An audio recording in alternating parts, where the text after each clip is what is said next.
Hello again. I hope you found that compelling. I hope that got your juices flowing and just get you pumped about all that you can be.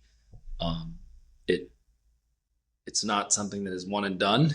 It's going to be a lifetime journey. So keep revisiting it and affirm the good. I have some people in my life, as I'm sure you do, that told me that I couldn't do certain things, and that has driven me to want to prove them wrong.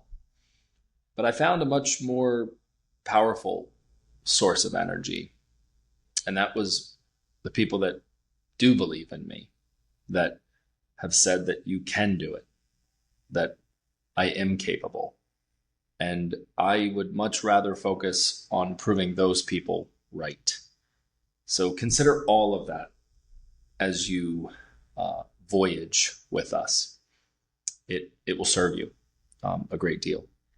And then now let's start to connect that identity, that who factor, and have it ripple into, have it sort of domino effect into your purpose, your why, and your long-term vision. Put differently, what do you want for your life? What do you want from this opportunity? And how can we connect the two things? Now, money isn't everything, but it ranks up there with oxygen, right? It's really, really important. It's also easy to count. So it makes it a barometer that you can measure how you're doing. I don't think people come to my core. I certainly haven't stuck with it all these years because of just one thing. And certainly not just the finances. It's because of the community. It's because of the personal development.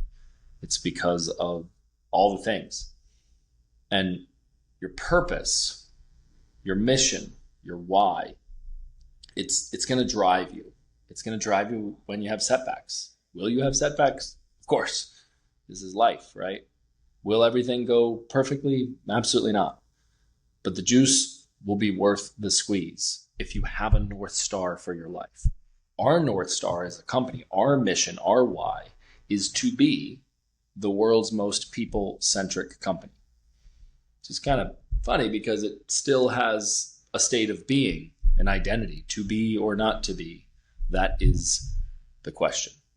So you obviously align with that. That obviously resonates with you, or you wouldn't be here.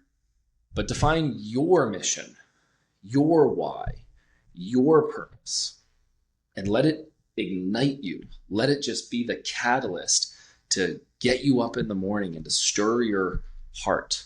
And I just encourage you not to worry so much right this second about the what's and the how's. Don't worry about knowing everything in this moment. You'll learn as you go. And we want you to get kind of paid as you learn. As we say, earn while you learn, right? When I started the company, I was in my 20s. I had no experience. I had some things I could lean on. I had some skills that I had acquired, but I certainly was not prepared to be a CEO. But I remember growing up hearing that God doesn't call the equipped. He equips the called. And you've been called to be here, right? Something's compelled you to be here. Don't ignore that still small voice. Don't ignore that gut feeling. Go with your gut. Go with your core. And look out a year from now. Look out 3 years from now, 5 years from now, 7 years from now, 10 years from now.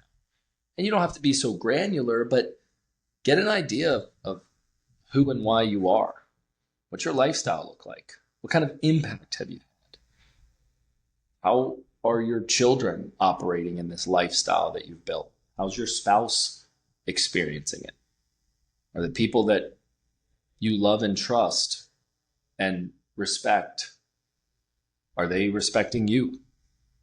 Of course, they're loving you, but are they loving you because you did it? Because you didn't just say you were going to do it, but you did what you said and you said what you did, right?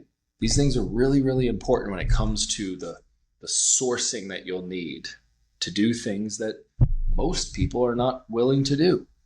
I heard years ago that successful people do what unsuccessful people are not willing to do.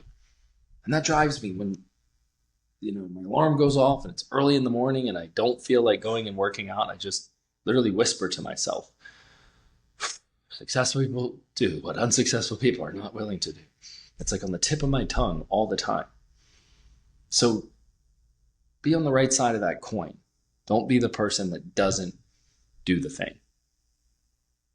I recognize that you're taking a risk by getting involved with MyCore. You're choosing to own your own business. And yes, the great majority of the lift has been done. You don't have to worry about the branding and the marketing and the systems and the technologies and the partners and the platforms and all the things. You have to plug into it. But that's hard to do too, because you're going against the grain. You're separating yourself from the pack. And what's going to give you that ironclad mindset, what's going to give you that tough rhino skin when you face rejection or criticism or setbacks, is going to be this identity, this belief in yourself. And it's going to be this purpose, this mission that you're on. And you have an opportunity to build a passive income. That is really hard to do. I mean, just take inventory. How much residual income do you have right now? And if you do, I bet you it didn't come to you easily. Most people are not world-renowned authors or musicians or movie stars that are getting paid royalties from their work. So for the rest of us, mere mortals, we've got to build an asset that spits off cash flow. So the residual income is the real secret sauce here. It's the real treasure in this opportunity. So let's build it. Let's set goals around that. And look, if this is an opportunity for you to make extra money, sweet, good on you. Love that. I hope that it really makes the difference in your life to have some of the nicer things. And it becomes a cool story to say, yeah, I've added an extra $1,000 a month to my income. But for those of you that see the big picture here, you really get what we're doing, and you're okay with dialing into your favorite radio station, coming to you live from WIIFM. What's in it for me, right? Define that. That's okay. Say, I want to make 100 grand passively. I want to make 200 grand, 300 grand, 400 grand, 500. Heck, I want to make 7 figures. What does that look like? Well, it will be a journey, of course. It will not happen overnight. But the journey of 1,000 miles begins with the first step, and you're taking that first step right now. So in the next module, I'm gonna kind of come off of the clouds and be more tactical and practical on what to do next, and give you some action steps. You can take this energy, you can take this excitement, you can take this conviction, and you can put it into action. Catch the next video.